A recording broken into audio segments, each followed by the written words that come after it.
નમસ્કાર, આપ જોઈ રહ્યા છો TV9 સુપર પ્રાઇમ ટાઈમમાં આપનું સ્વાગત છે। હું છું આપની સાથે ઝરણા સોની।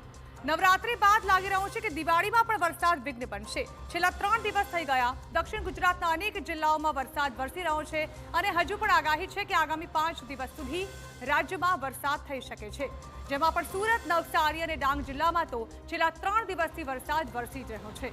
જો કે માત્ર દક્ષિણ ગુજરાત જ નહીં પરંતુ સૌરાષ્ટ્રના કેટલાક જિલ્લાઓમાં પણ વરસાદ વરસી શકે છે। હાલ દક્ષિણ ભારતમાં એક સિસ્ટમ સક્રિય થઈ છે, જેના કારણે વરસાદની આગાહી છે। જો કે માત્ર દિવાળી પર જ નહીં પરંતુ ઓક્ટોબરના અંતમાં પણ વરસાદ વરસી શકે છે। માનવામાં આવી રહ્યું છે કે ઓક્ટોબરના અંતમાં એક ચક્રવાત સક્રિય થશે, જેની અસરથી વરસાદ વરસી શકે છે। ત્યારે જુઓ કેવી રીતે માવઠું બગાડશે દિવાળી।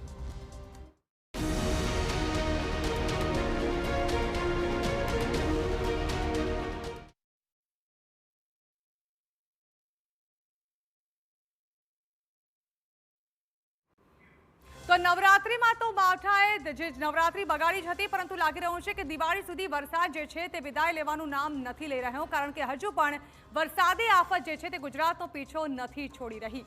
હવે ગ્રાફિક્સના માધ્યમથી આપણે સમજાવીએ કે હજુ સુધી ક્યાં સુધી વરસાદી આગમન થવાની શક્યતાઓ છે, માવઠું પડવાની શક્યતા છે। તો 22 ઓક્ટોબર સુધી રાજ્યમાં વરસાદની આગાહી કરવામાં આવી છે, જેમાં પણ દક્ષિણ ગુજરાતમાં વરસી શકે છે વરસાદ। જી હા, દક્ષિણ ગુજરાતમાં વરસાદી માહોલ છવાય તેવી પૂરેપૂરી શક્યતાઓ વ્યક્ત કરવામાં આવી છે, જેમાં ખાસ કરીને દિવાળી અને નવા વર્ષે વરસાદની આગાહી કરવામાં આવી છે। આ બંને દિવસ વરસાદ વરસી શકે છે તેવી શક્યતાઓ છે।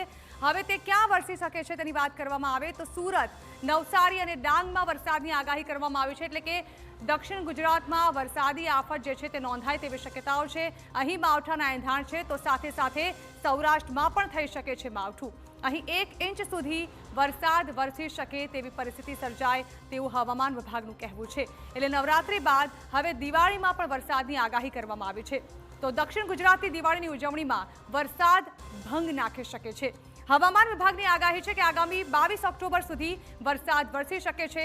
દક્ષિણ ગુજરાતના અનેક જિલ્લાઓમાં વરસાદની આગાહી છે, ત્યારે માનવામાં આવી રહ્યું છે કે આ માવઠું ધરતીપુત્રોની સાથે સાથે લોકોની પણ મુશ્કેલી વધારી શકે છે। દિવાળી અને નવા વર્ષ સુધી માવઠાની જ આગાહી છે।